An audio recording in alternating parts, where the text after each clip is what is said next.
Assalamualaikum warahmatullahi wabarakatuh. Selamat pagi sobat KPI TV. Kembali lagi bersama saya di Bincang Pagi. Pagi-pagi pasti happy bersama Prodi KPI.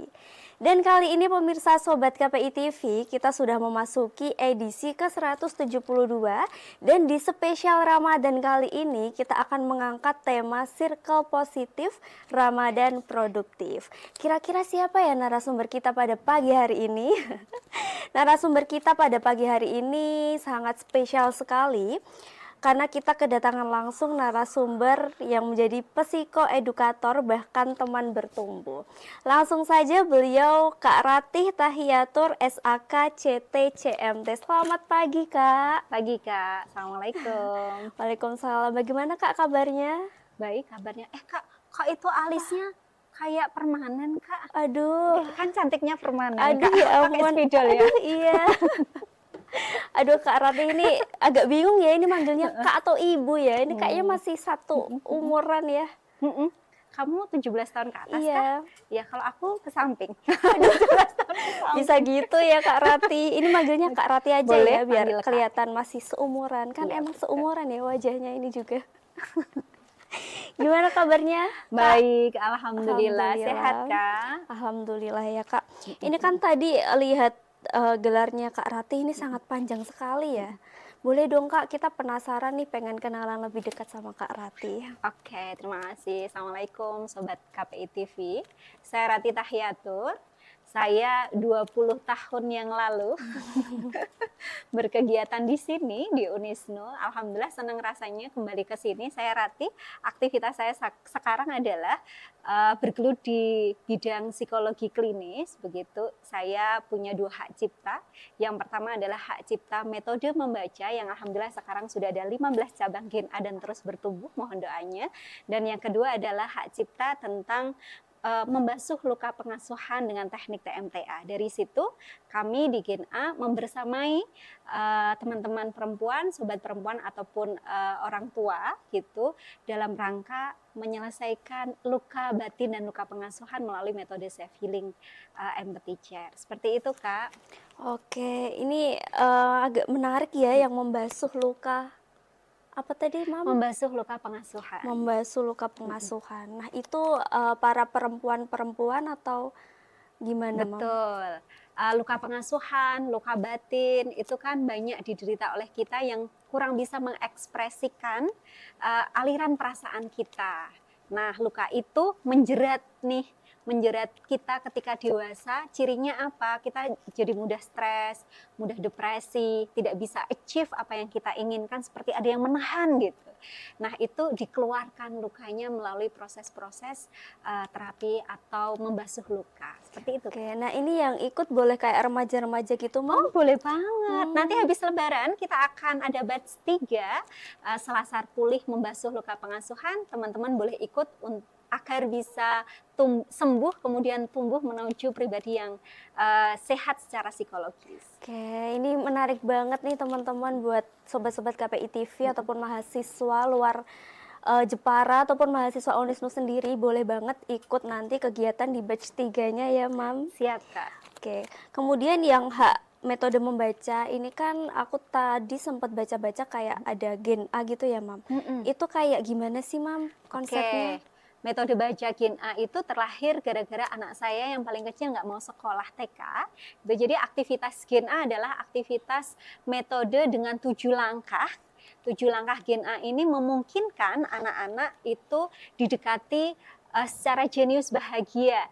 7 langkah ini meliputi aktivitas sensori motorik, kemudian meliputi metode membaca dengan pendekatan genetik Stephen, kemudian kita masukkan juga pendekatan psikologi klinis juga, kemudian ada read aloud untuk literasi, kemudian ditutup dengan aktivitas brain gym, sehingga memungkinkan anak-anak generasi apa belajar membaca tanpa drama secara jenius dan bahagia. Oke, ini cocok banget ya buat anak-anak yang sekarang ini kecanduan gadget ya, Mam. Bisa Kak. Ini mulai umur berapa? Kita di metode baca Gen A mulai umur 2 tahun karena ada proses pertama dulu menguatkan motorik kasar sama motorik halus. Karena itu sebagai pondasi menuju ke ranah kognitif. Nah, dari situ kalau anak dinyatakan siap, seperti kata psikolog Jenny Cole mengatakan bahwa anak-anak pra membaca usia 0 sampai 7 tahun. Sementara anak 7 tahun kan kelas 1 SD. Maka kita ngajarin anak membaca di usia pra membaca. Oke. Dengan aktivitas motorik. Nah, tema kali ini kan kita mengambil circle yang positif, Ramadan menjadi produktif, Mam. Kira-kira apa sih, Mam, sebenarnya pengaruh circle pertemanan kita terhadap kualitas ibadah maupun produktivitas kita selama bulan Ramadan ini? Oke, Kak. Jadi di psikologi sosial itu ada namanya social contagion. Artinya perilaku orang itu menular lewat interaksi sosial. Sehingga orang-orang itu mereka mengikuti, di hadis pun dikatakan orang itu mengikuti agama dan kebiasaan pertemanannya begitu. Sehingga kami mengambil sebuah prinsip di psikologi adalah setiap orang pada dasarnya baik. Gitu kan? Setiap orang pada dasarnya baik dan menuju ke kebaikan. Itu kuncinya. Jadi di diri kita ada 20% genetik yang bisa memilih circle baik atau buruk.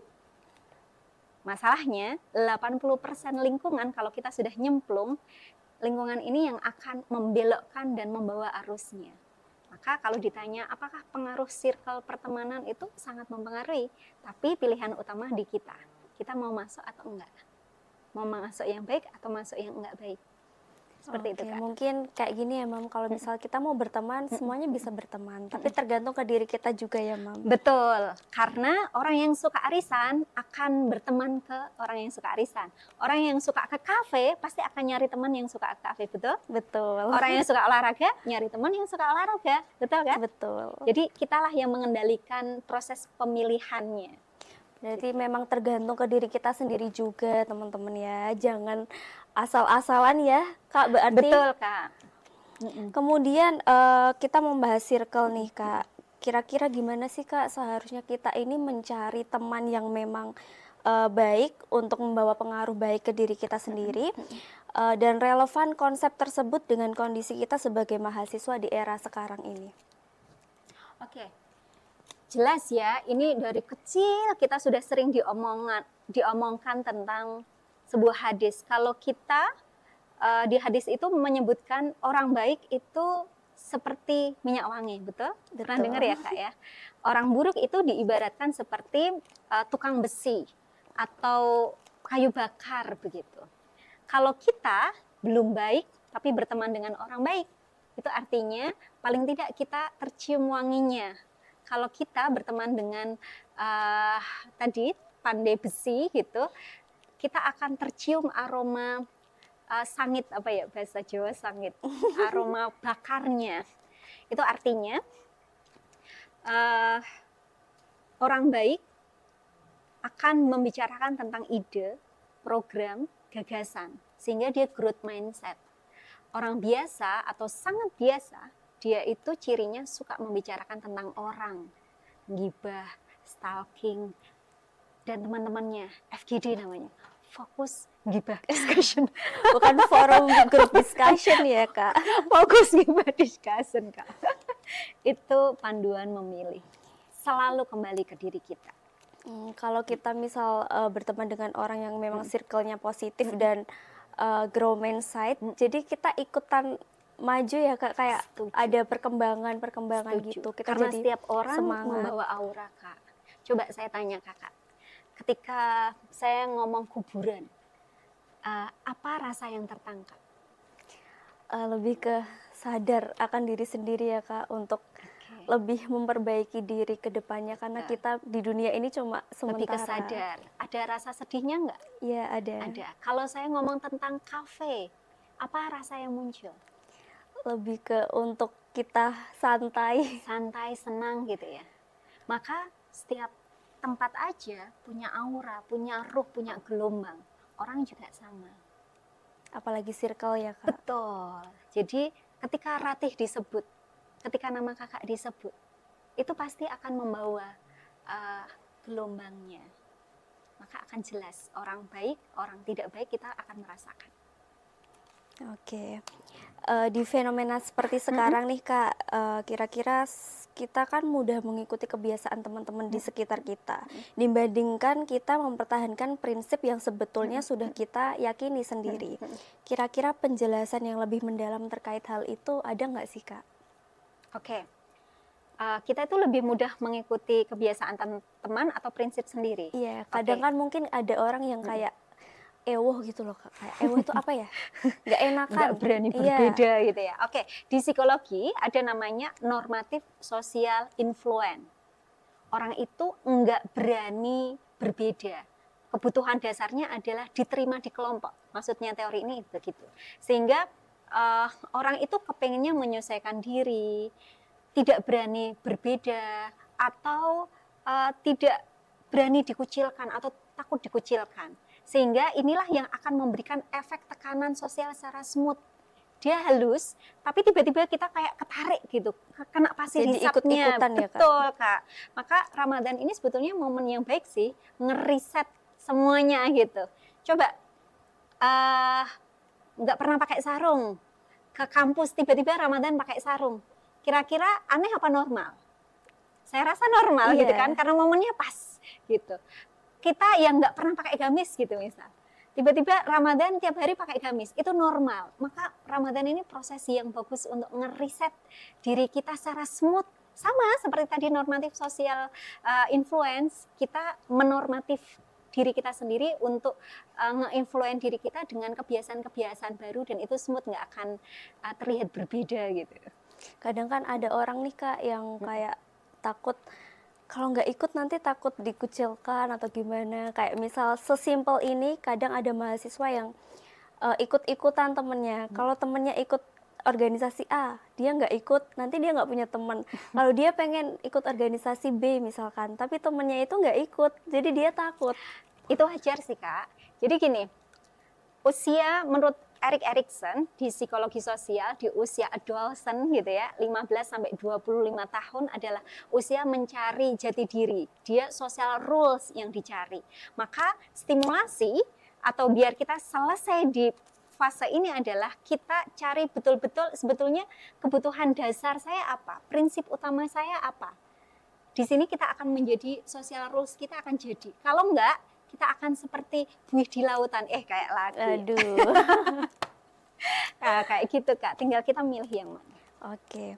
Apakah sikap terbuka tersebut untuk berteman dengan siapa saja sesuatu yang kita terapkan? Atau pada kenyataannya kita ini perlu menetapkan batasan nilai dalam memilih lingkungan pertemanan kita sih Kak? Orang itu akan hormat ke kita ketika kita itu jelas prinsipnya, betul nggak? Betul. Kalau kita suka warna merah, besok pakai warna merah, besoknya lagi pakai warna merah, kira-kira kita dikasih hadiah warna apa? Warna merah. Merah kan? Karena udah tahu ya Kak? Betul, itu prinsip kalau kita pegang. Be bold, be beautiful. Kalau kita jelas, innernya kita akan keluar kok. Nah, itu memang ada harganya yang perlu dibayar. Jadi, berani berkata tidak. Itu juga susah bagi people pleaser gitu kan. Iya, betul. Berani berkata tidak, berani untuk tidak disukai. Karena memang pada dasarnya yang suka kita nggak butuh juga kebaikan kita. Yang benci sama kita nggak juga butuh kejelekan kita. Karena suka, tidak suka itu suka aja, nggak suka aja gitu kan. Aneh ya kan, manusia itu aneh gitu kalau mau didalami. Kadang kita udah berbuat sebaik mungkin, kalau emang orangnya nggak suka ya akan nggak suka ya Kak. Karena pada dasarnya semua orang baik Kak. Yang membuat kita baik atau tidak baik hanya sudut pandang. Betul. Saya melihat kakak sudut pandangnya baik, maka kakak akan baik di mata saya. Gitu. Jadi sebuah konyolan atau kelucuan ketika kita menginginkan semua orang itu baik sama kita, menerima kita, dan kita diterima di sana dengan mengorbankan diri kita. Oke, keren banget nih sobat-sobat KPI TV. Ini tema yang cukup menarik di era-era Gen Z sekarang juga ya, di era-era mahasiswa sekarang juga. Oke Kak Rati, kita akan break sebentar dan kita akan melanjutkannya di segmen berikutnya. Tetap di Bincang Pagi, pagi-pagi pasti happy bersama Prodi KPI.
hal yang tidak kita perlukan, mulai dari karangan bunga yang nggak terpakai, mulai dari bawis makanan, sampai dengan daster juga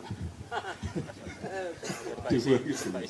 Nah ini yang kemudian menjadikan kita semua prihatin. Maka sungai yang membelah, yang kebetulan airnya jernih, bebatuan bagus, maka kita sudah bertekad menjadikan kita ini punya program namanya Pak Ketum KKB. KKB itu kali kita bersih.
Oke sobat-sobat KPI, kembali lagi bersama saya di Bincang Pagi, pagi-pagi pasti happy bersama Prodi KPI.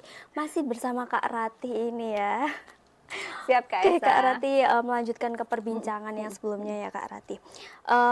Di khalayak sekarang anak-anak muda, banyak yang kita merasa kayak serba salah. Seperti yang tadi sudah kita sempat bahas, kayak misal kita menolak ajakan nongkrong atau kegiatan yang kurang bermanfaat di puasa saat ini, kira-kira gimana sih Kak cara menyikapi hal-hal tersebut? Oke. Cara menolak halus mungkin ya Oke. Kak? Orang dengan tataran kesejahteraan mental atau kesejahteraan psikologis itu cirinya 3.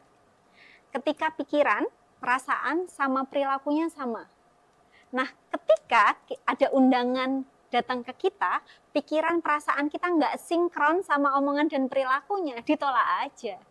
Semakin kita sering melakukan hal yang aslinya kita nggak ingin, dan itu karena ewoh pekewoh, semakin membuat kita punya tekanan mental lebih tinggi.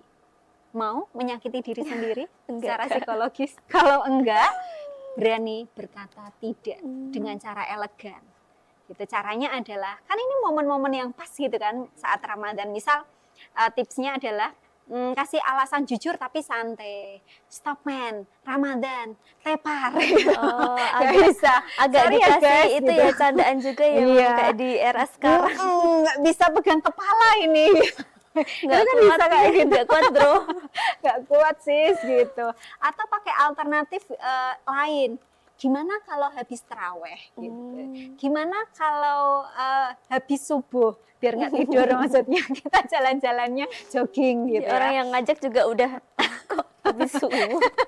Gitu kan. Atau memang kita selalu mengingat momen Ramadan gitu. Seperti HP ditaruh lemari, lemarinya dikunci, kuncinya taruh kasihkan Maaf mamanya. ya, udah kebiasaan ini guys. Maaf, slow respon gitu kan enak. Ada banyak cara sebetulnya, tinggal prinsip kita kuat atau enggak gitu. Kita mau menolak atau enggak, dan pada dasarnya intinya kembali kita mau sejahtera psikologisnya apa enggak gitu. Karena memang sekarang eranya sudah masuk ke sana Kak Eza. Eranya adalah tidak lagi di dalam tubuh yang sehat terdapat jiwa yang kuat, tapi sekarang kita masuk pada zaman atau era di dalam jiwa yang kuat terdapat tubuh yang sehat. Kebalik Hati-hati. ya Kak. Betul. Kadang itu mulutnya bilang iya bisa, tapi di hati kayak nggak bisa. Itu agak susah sih Kak Betul, emang. memang di usianya kakak, usia mahasiswa bisa jadi itu luar biasa. Tapi percayalah, kalau kakak kuat di value, teman-teman akan menghormati. Dan the real temanmu adalah orang-orang yang menghormatimu, bukan memaksamu. Oke, seperti tadi ya Kak, pertemanan, istilah toxic friendship.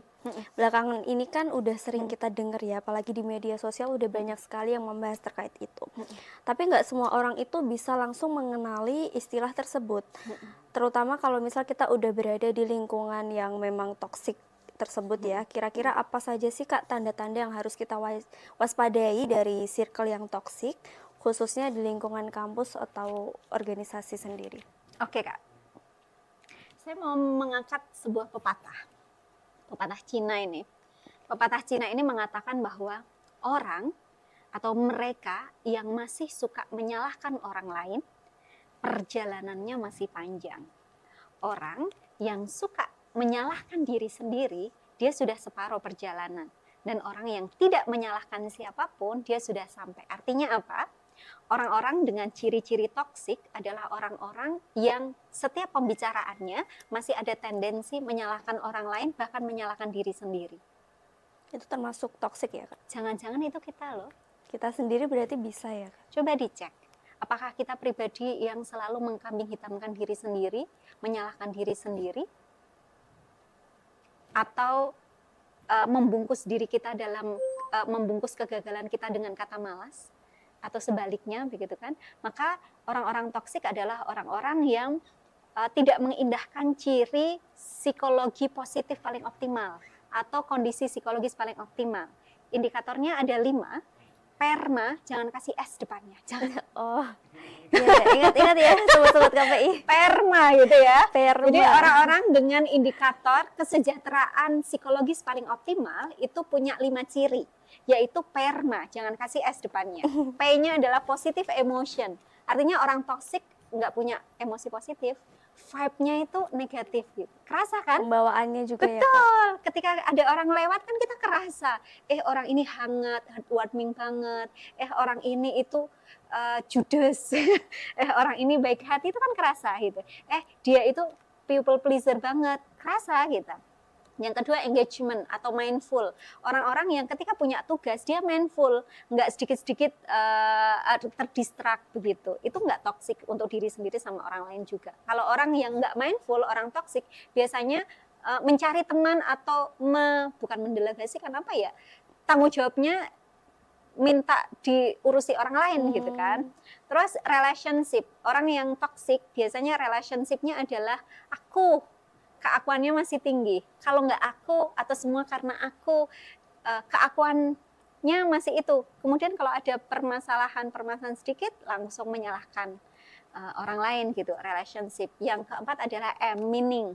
Jadi orang-orang toxic udah nggak ada meaning, atau meaningnya adalah tendensius, ya kan, memenangkan diri sendiri atau circle-nya begitu, meaning. Terus yang terakhir adalah accomplishment. Orang-orang baik, orang-orang dengan psikologi positif, dia selalu berusaha untuk hidupnya tidak mengalir seperti air, tapi ada cita-cita mulia, ada cita-cita luhur yang ingin digapai, di-achieve di situ. Perma. Jadi kalau mau toksik ya lakukan kebalikan dari perma ini, begitu Kak. Harus ada itu juga ya Kak, berarti kayak arah, kayak Betul, tujuan. betul. Kita kuliah kan nggak cuma nilai ya Kak ya. Iya. Iya, saya mahasiswa IPK 4,0 ya. Waduh. Doain cepat lulus ya, Amin. magister psikologinya Berarti ini selesai S3 tahun di mana, ini. Kak? Ini S2 Oh, di ini S2. betul, saya ambil psikologi klinis. Gitu. Doain ya, Iya. IPK-nya 4 ini. Amin. Nah, orang-orang toksik itu biasanya dia masih level personal sih, apa-apa aku gitu, selalu pengen dirinya yang diutamakan. Harusnya sebetulnya itu kalau dia menyadari, karena orang yang dinyatakan sehat secara mental ada 50% dia sadar gitu kan. Dia sadar kalau dirinya itu sedang bermasalah.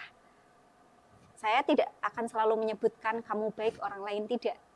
Mari refleksi gitu kan. Mari refleksi. Pertama personalnya direfleksi, apa kelebihan kekurangan saya, kemudian sisi mentalnya kalau sudah tahu kelebihannya dipacu gitu kelebihannya agar apa? Kita nggak punya waktu untuk membicarakan orang lain, kita fokus sama diri sendiri, achieve diri sendiri. Kalau itu sudah sisi mentalnya, naik ke sisi moral. Aku sudah tidak lagi penting, tapi kita yang penting gitu kan. Sisi mental sudah mulai sisi moral sudah mulai kebermanfaatan. Baru nanti naik di momen Ramadan ini cara yang baik untuk naik ke fase kecerdasan keempat, yaitu fase spiritual. Aku, kamu menuju ke keridhaan Allah. Maka orang-orang yang toksik pola pikirnya nggak ke sana, dia masih berkutat di personal, terus padahal bisa naik loh. Padahal ada yang lebih harus difikirkan lagi. Betul. Ya Kak. Berarti mempersibuk diri sendiri itu juga hal yang sangat baik ya Kak. Oke Kak, pertanyaan yang mungkin sekarang banyak yang dipertanyakan ya Kak, gimana sih Kak caranya ini agar kita bisa tetap menjaga hubungan pertemanan yang baik dan hangat, tapi di saat yang sama kita nggak harus terbawa kayak ikut-ikutan dalam hal-hal yang negatif. Kira-kira ada nggak sih Kak pendekatan tersendiri terkait hal itu?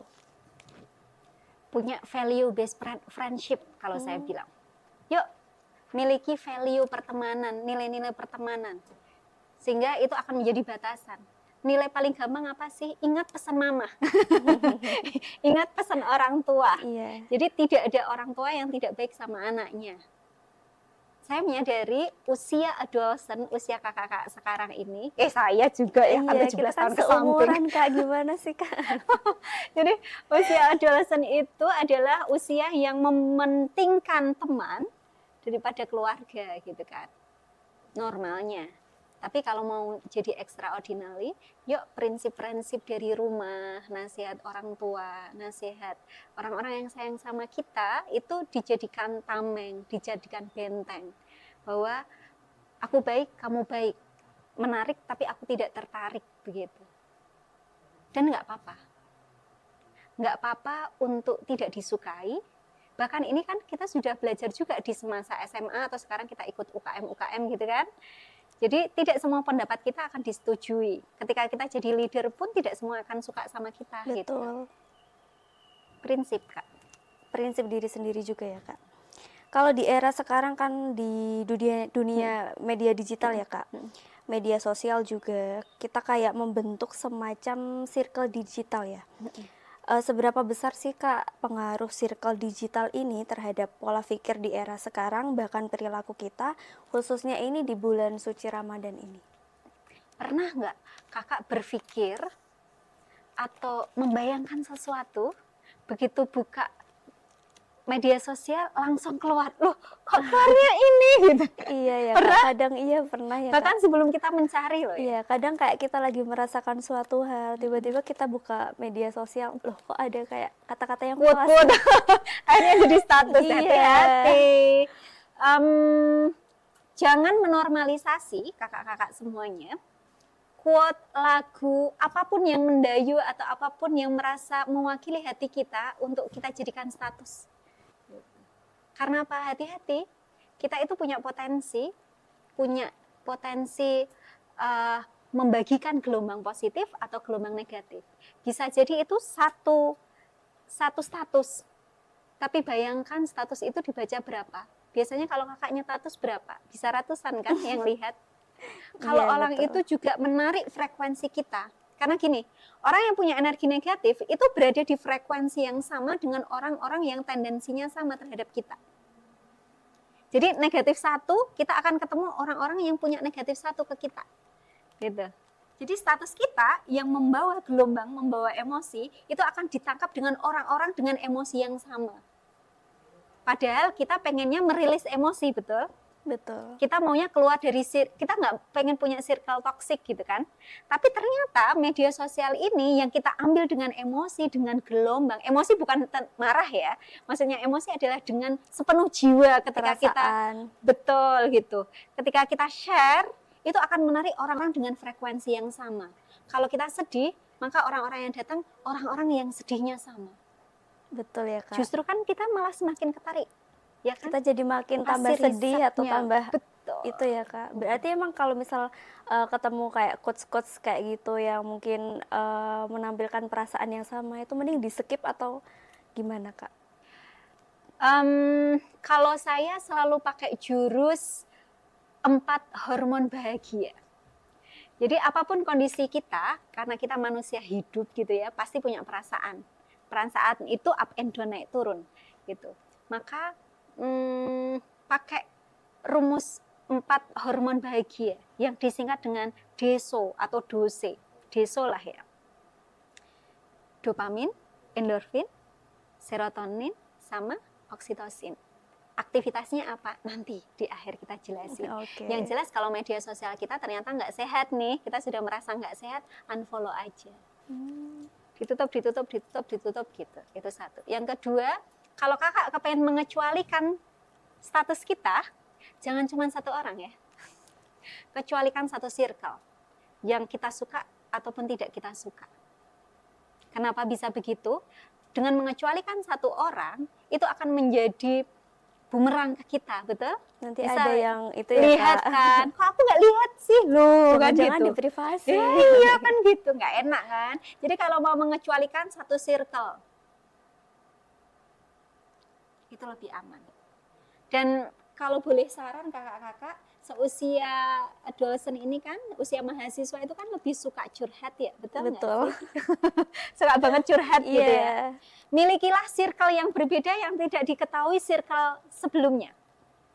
Kok bisa begitu? Iya, semakin kakak cerita deep emotionmu atau kehidupan pribadimu kepada teman satu circle yang tahu siapa kamu, itu seperti bumerang. Karena tidak semua orang akan selalu baik ke kita. Bahkan itu orang terdekat kita. Ingat, yang punya potensi tinggi menyakiti perasaan kita, atau kita mengizinkan diri kita tersakiti oleh orang lain adalah orang yang terdekat sama kita. Maka kakak, kalau kamu punya circle, usahakan kamu punya banyak circle yang masing-masing circle ini tidak saling kenal. Sehingga kalau kamu punya ide, kamu punya gagasan, kamu bisa minta advice ke circle yang nggak paham itu. Sehingga kamu bebas explore. Benar? Betul. Ya kan? Kalau kamu lagi sakit hati, kamu nggak usah cerita sama circle yang membuat kamu sakit hati. Gitu kan? Tapi kamu bisa minta advice kepada circle yang tidak kenal ini. Nggak kenal orangnya ini ya, Kak? Betul, maka normalisasi kalau kita cerita gini, aku punya teman yang di sana, nggak usah sebutin nama. Nggak sebut merek ya. Nggak sebut merek gitu. Untuk apa? Untuk diri kita Untuk jauh menjaga lebih ya, baik. Kak. Betul. Apalagi Ramadan kayak gini ya Kak ya, banyak circle yang bisa kita datangi, majelis-majelis atau Iya. kegiatan-kegiatan Positif. baru, positif yang bisa kita ambil. Kira-kira membangun circle yang saling mendukung itu kayak gimana sih Kak? Tapi jawabannya ditahan dulu ya Kak. Karena Siap. kita akan melanjutkannya di segmen berikutnya. Tetap di Bincang Pagi, pagi-pagi pasti happy bersama Prodi KPI.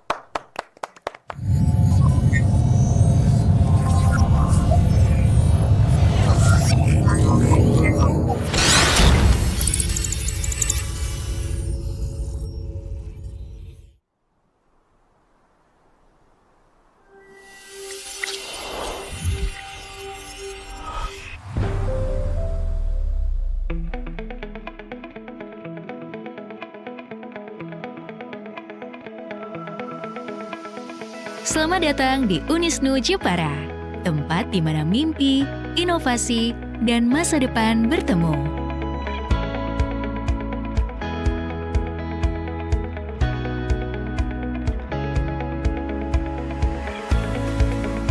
Sebagai universitas terkemuka, kami bangga menjadi rumah bagi generasi muda unggul yang siap menjadi agen perubahan dan berdaya saing global.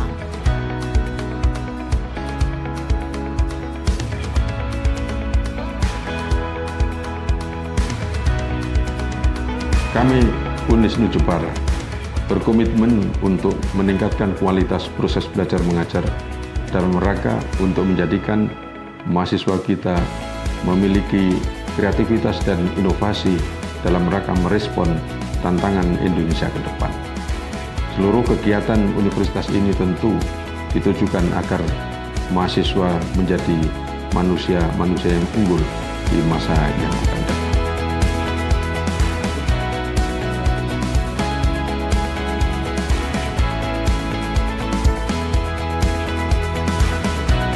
Percaya bahwa pendidikan bukan hanya tentang teori, tetapi juga pengayaan pengalaman praktis.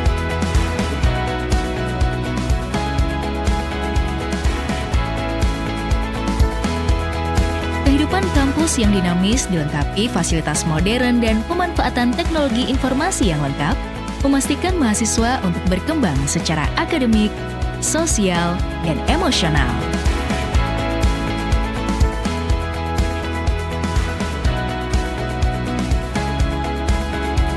Menjadi mahasiswa Unisnu memberikan kesempatan bagi saya untuk belajar dunia baru, bertemu dengan orang-orang baru dan menambah pengetahuan. Unisnu akan menjadi langkah awal saya untuk mencapai tujuan dan harapan yang besar. Unisnu Jepara menawarkan beragam program studi unggulan yang terakreditasi dengan dosen dan dukungan fasilitas yang memadai kegiatan belajar mahasiswa untuk menggali potensi dan meraih impian mereka.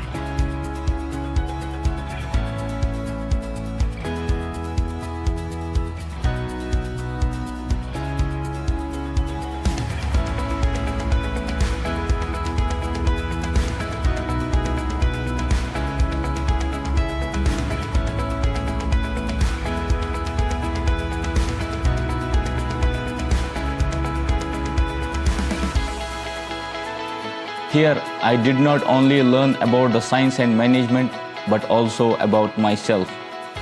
I meet people, friends here with a similar interest and found a courage to pursue a big dreams. I believe Unisnu will be my first step to realize my big dreams and help me in achieving my life goals. Dengan visi dan misi yang jelas, kami tidak hanya mencetak lulusan berkualitas, tetapi juga membangun masa depan cemerlang dan berdaya saing internasional. Unisnu Jepara, cendekia dan berakhlakul karimah.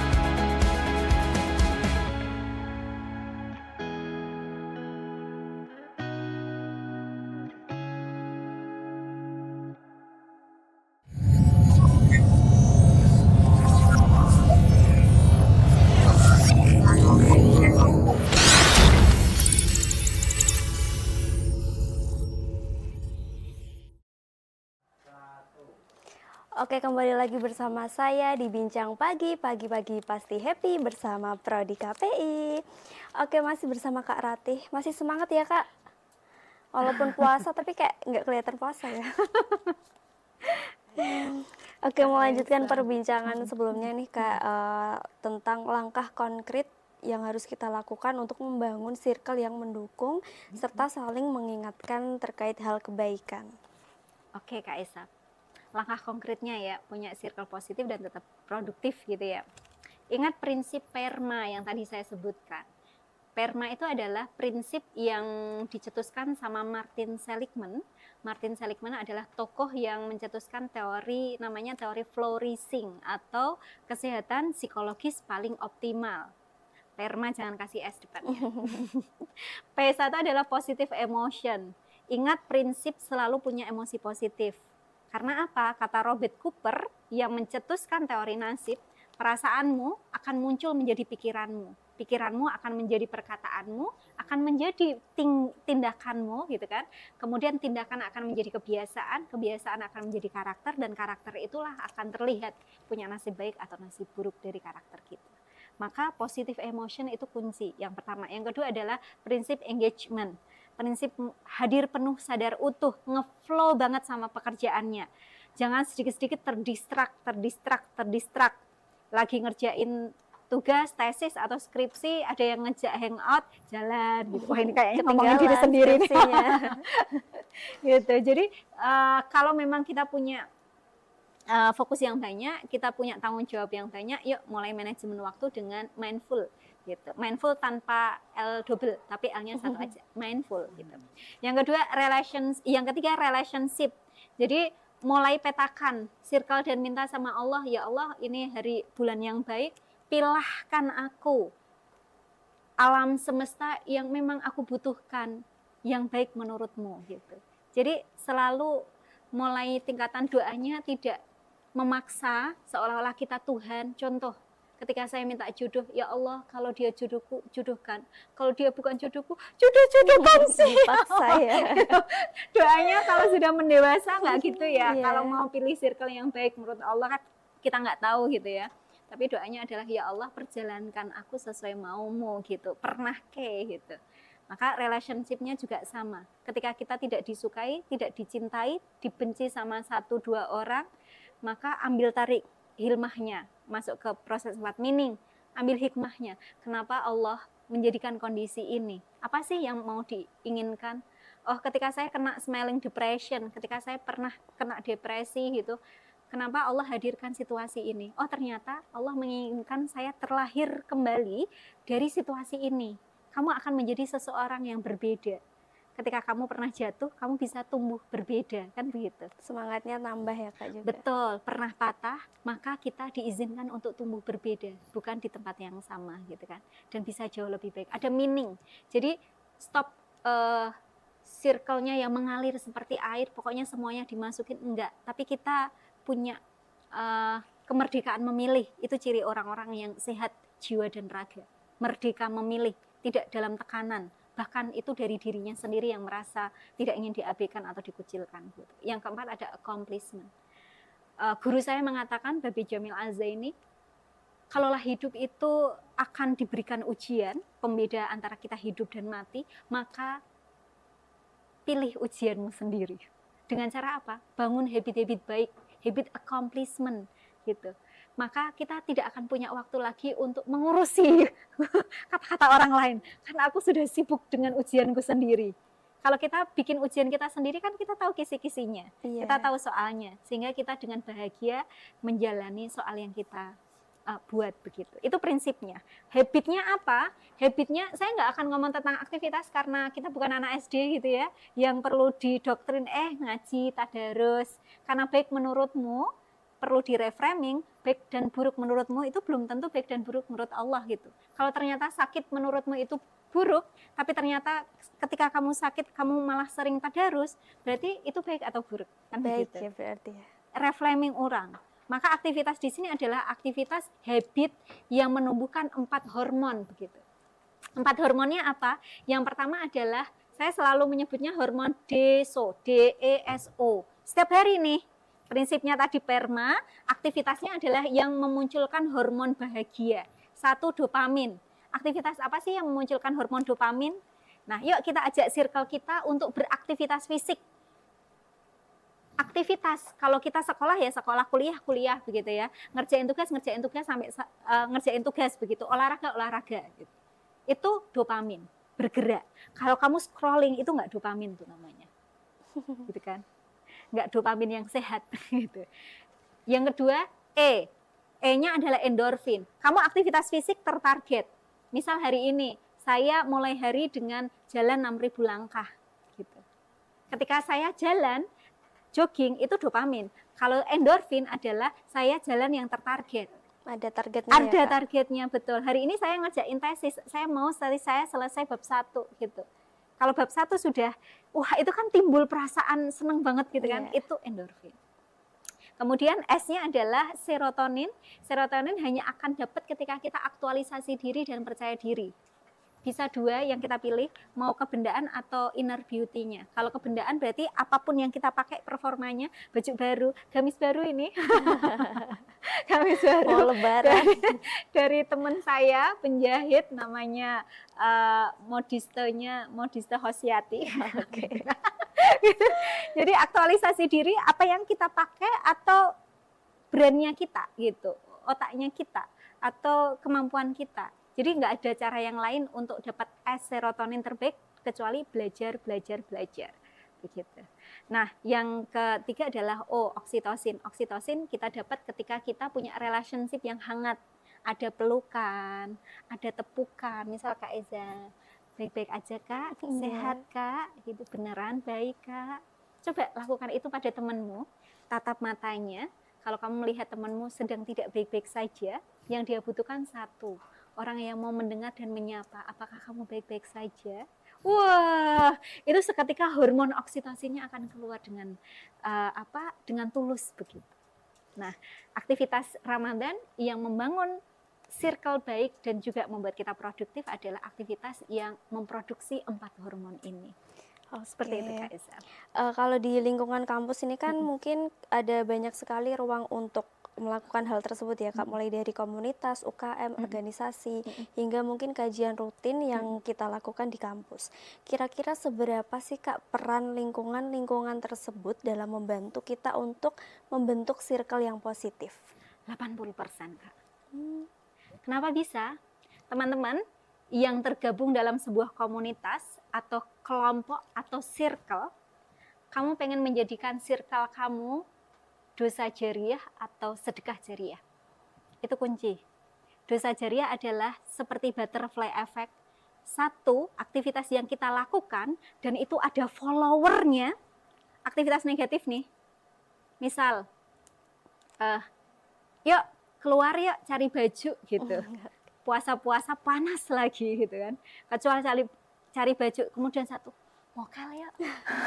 Ada vokalnya ya di belakangnya. Mokel ya gitu ya. Kita nggak sengaja bilang kayak gitu, ternyata teman-teman kita ngikutin. Hati-hati, dosa jariah ini namanya butterfly effect.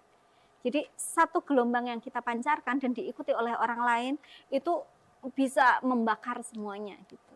Atau komunitas kita itu punya efek ripple. Efek ripple itu seperti satu tetesan air ke dalam sebuah sungai atau sebuah wadah gitu, ting gitu kan, semuanya bergelombang gitu kan, ripple effect.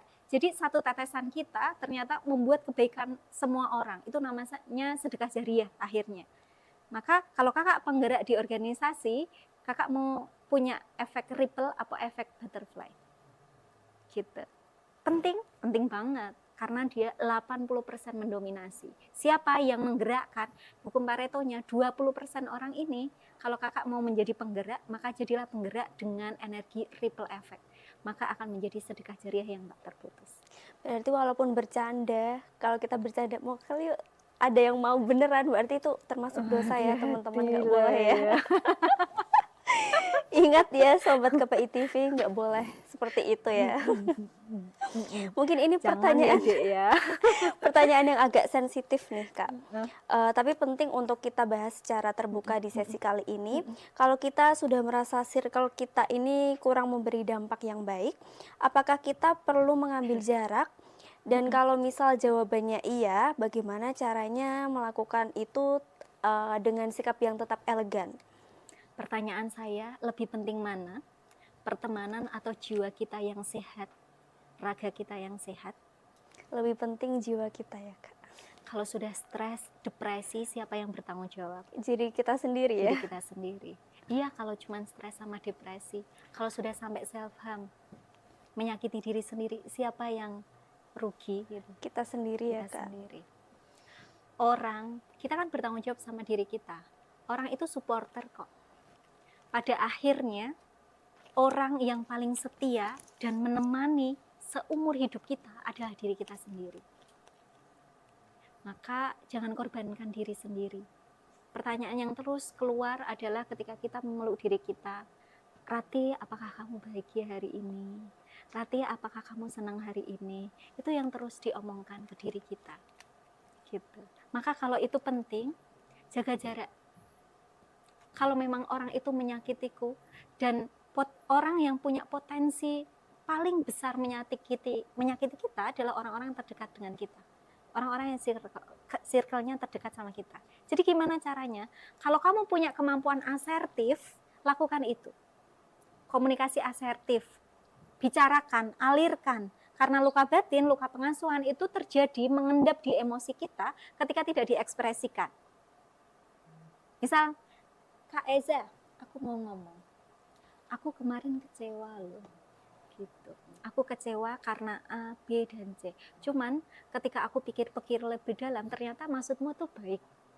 Gitu. Sekarang aku sudah mencoba diriku untuk tidak lagi kecewa dan makanya sekarang aku sudah bisa ngomong sama kamu. Kalau kamu punya kemampuan asertif seperti itu, lakukan. Tapi kalau kamu lagi lihat orangnya aja udah nangis, Udah kayak sudah mau inget sebelnya. sudah mau putar arah, putar balik gitu kan, boleh kok menjauh, gitu. Boleh menjauh. Memaafkan dengan tidak bertemu lagi itu boleh gitu. Karena kita punya pilihan 3. Mana yang kita pilih duluan, tapi selesaikan prosesnya. Fight, hadapi, flight, apa terbang, menjauh, atau freeze, membeku. Gitu.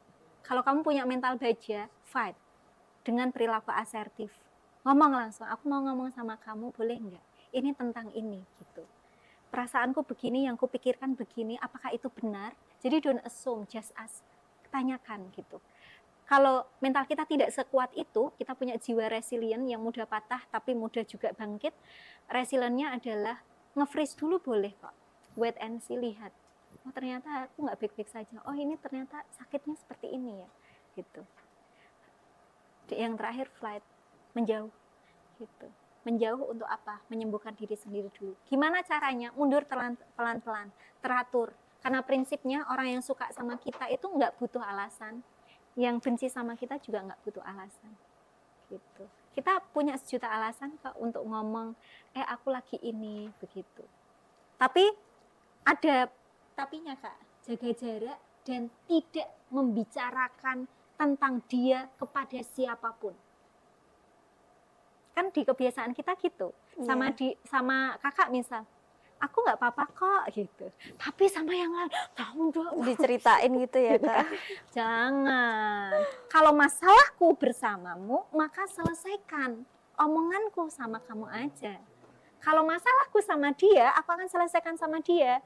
Jangan aku punya masalah sama kakak, tapi aku ngomongnya sama dia, nggak nyambung. Jadi bumerang juga ya Kak. Betul. Itulah yang akhirnya membuat situasi circle kita menjadi semakin rumit. Gitu. Kalau jaga jarak dan terima konsekuensinya. Konsekuensinya adalah berani tidak disukai. Atau bahkan kena cancel culture. Gitu kan. Tahu-tahu kok orang-orang pada menjauh sama aku. Kenapa ya? Kenapa ya? Dan orang yang mendewasa adalah orang yang tidak perlu menjelaskan apapun kepada siapapun tentang diri kita. Kalau kita jelasin capek juga ya Kak. Cukup satu orang yang kita percaya, aku tidak seperti itu kok. Aku ini. Gitu. Terus go straight ahead, fokus aja ke dirimu karena perilaku membahagiakan. Saya tidak bicara ini balas dendam terbaik ya, tapi ini adalah menjaga kewarasan mental terbaik adalah tetap fokus sama dirimu, capai apa yang kamu inginkan. Sampai suara-suara itu jauh tidak terdengar. Itu artinya dia jauh tertinggal di belakang, kita sudah jalan maju ke depan. Betul ya Kak. Betul? Betul. Seperti itu. Tadi kan ada program membasuh luka ya Kak. Boleh dong Kak, kita juga pengen tahu nih. Mungkin aku juga pengen gabung nih teman-teman kayaknya di batch ketiganya. Kalau kamu butuh wadah Iya. untuk nangis-nangis yang diperbolehkan, atau mau merefleksi diri atau mau mengeluarkan unek-unek luka batin, luka pengasuhan, yuk gabung di kelas kami, kelas Ruang Flourishing di Selasar Pulih, yang intinya adalah kakak-kakak akan diajak untuk sembuh dari luka batin, kemudian akan bertumbuh dan menuju ke jiwa flourishing. Sesinya seperti apa? Sesinya half day, setengah hari aja. Di situ kita akan merefleksi, mencari emosi apa sih yang tertanam di batin, kemudian dikeluarkan dengan metode membasuh luka pengasuhan. Ada 2 metode yang kita pakai, yaitu empathy chair sama metode unsend letter. Begitu. Gen A di tempat saya berkolaborasi dengan Deisa Hijab, alumni Unisnu juga. Kami berdua buka batch 3 nanti setelah hari raya. Nantikan di sosial media kami, ada di sini nih, Ratih Tahyatur, atau TikToknya Kak Deisa Hijab, FYP banget itu. Katanya momen pertama perempuan-perempuan, baik remaja maupun yang sudah menikah, untuk semakin mendalami diri sendiri dan menyelesaikan luka batinnya. Ikut ya Kak ya. Instagramnya berarti di Instagramnya Kak Ratih sendiri atau ada Instagramnya Ada sendiri? Selasar Pulih. Oke, Instagramnya di sini ya teman-teman. Terus Oke.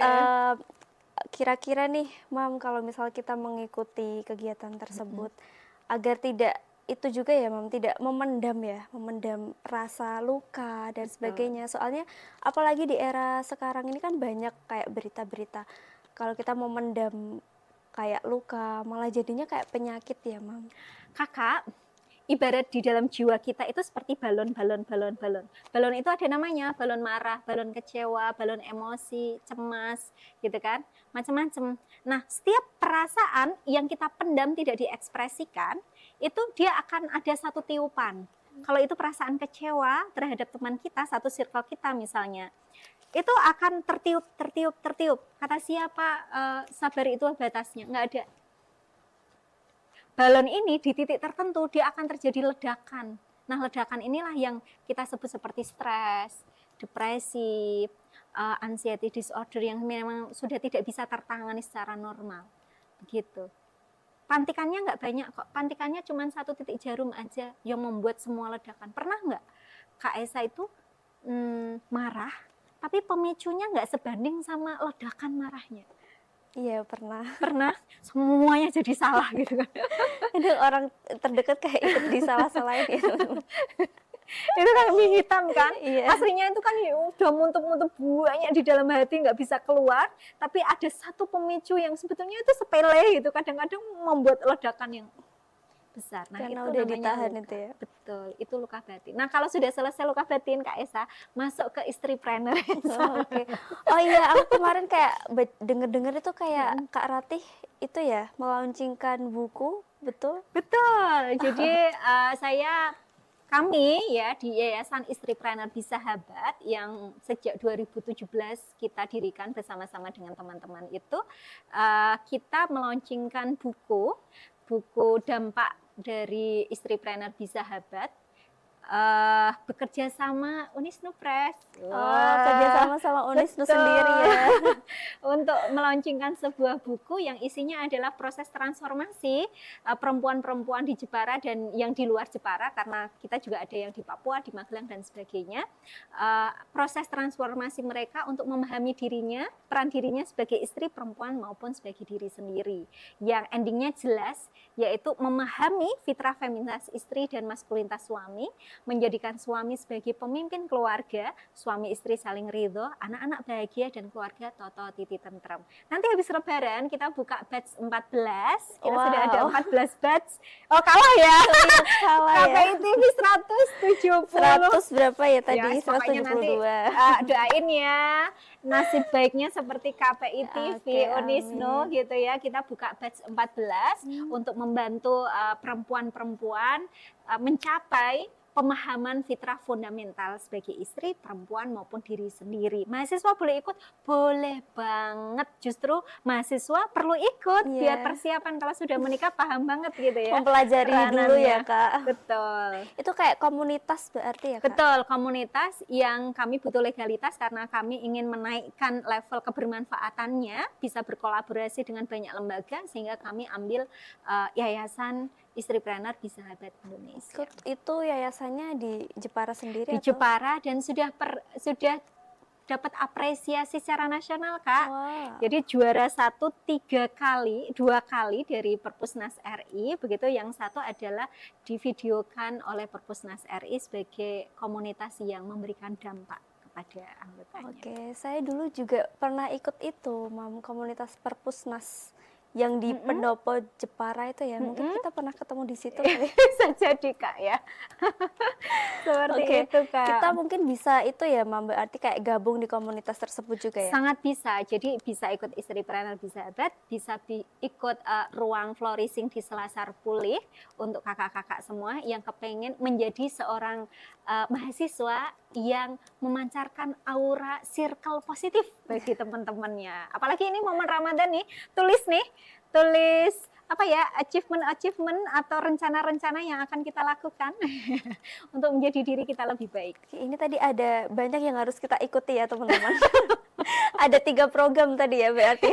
Ini kompor bleduk yang terakhir adalah Gen A gitu, buka cabang Gen A ya. Oke, Boleh ada nggak 3 sih ya. kalau kayak gini? Boleh. Oke nih Kak, ini mungkin pertanyaan yang terakhir.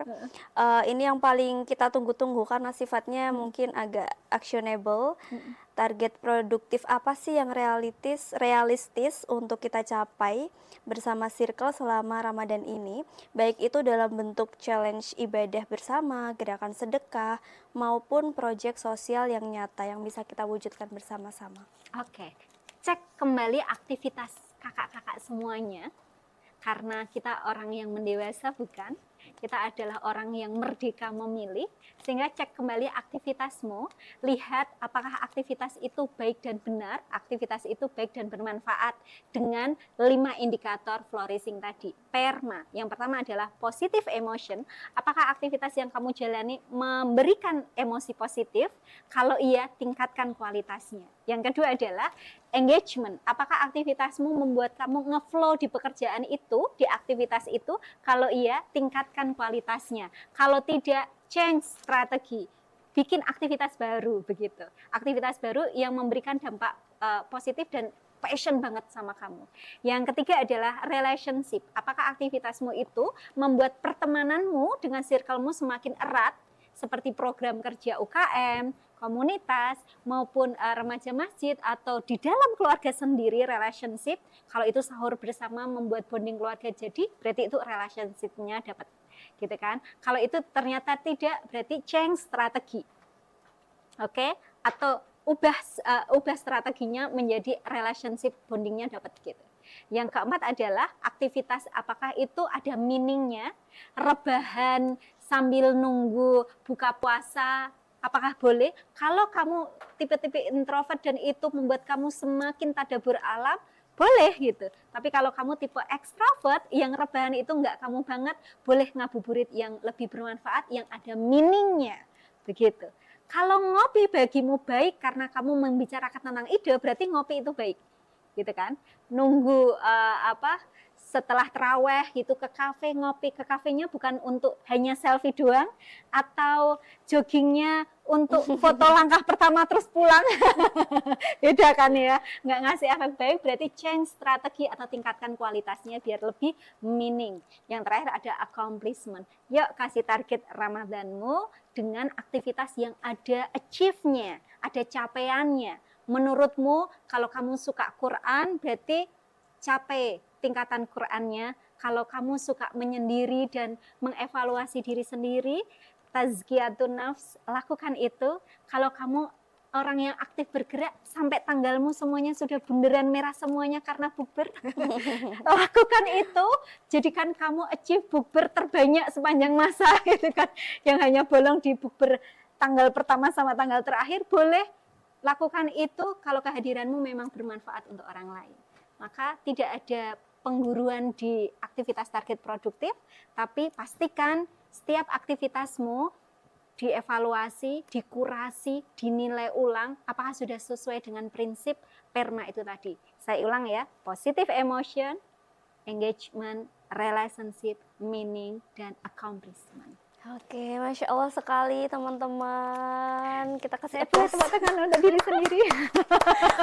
Keren banget ya tema kita kali ini bersama Alhamdulillah. narasumber Kak Ratih juga yang makin bikin kita nambah pengetahuan dan nambah motivasi juga. Aduh nggak kerasa nih Kak, waktu kita udah selesai. Boleh nginep sini nggak? Iya, boleh Kak. Oke, next kita akan membahas lagi ya Kak. Kita Oke, akan bertemu siap, Kak. lagi di Bincang Pagi berikutnya dengan Kak Ratih. Oke, terima kasih ya Kak Ratih sudah berkenan hadir dan memberi informasi pengetahuan di Bincang Pagi kali ini. Oke, siap. Boleh closing statement nggak Boleh, ya? silahkan Kak. Oke, katakan cakep ya teman-teman Oke. ya. Pergi sahur, beli kurma. Cakep, Tak lupa air biar kuat puasa. cakep. Oke, kalau circle kita sama-sama jaga rasa, jaga makna, maka Ramadan bukanlah cuman rutinitas, tapi bikin kita naik kelas bersama. Oke. Yeay. Saya jadi ibu sendiri. Ini tadi Kak Ratih udah memberikan pantun ya. Kayaknya kita Coba dong. harus menjawab juga nih teman-teman. Kita nggak boleh kalah. Ada pantun juga nih buat Kak Ratih. Mungkin ini nggak sebagus seperti Kak Ratih ya. Oke, katakan cakep juga ya Kak. Siap. Ke Bekasi beli minyak. Cakep. Terima kasih banyak. Kak. Iya ini kayak kurang kasih. persiapan Kak. Makasih ya Terima Kak. kasih dengan senang hati Kak Esa. Dan terima kasih juga untuk pemirsa Sobat KPI TV yang sudah menyaksikan acara Bincang Pagi di episode Ramadan kali ini. Nantikan terus episode selanjutnya di Bincang Pagi karena tentunya Bincang Pagi akan hadir dengan informasi dan pengetahuan lainnya. Saya Esa pamit undur diri. Wassalamualaikum warahmatullahi wabarakatuh.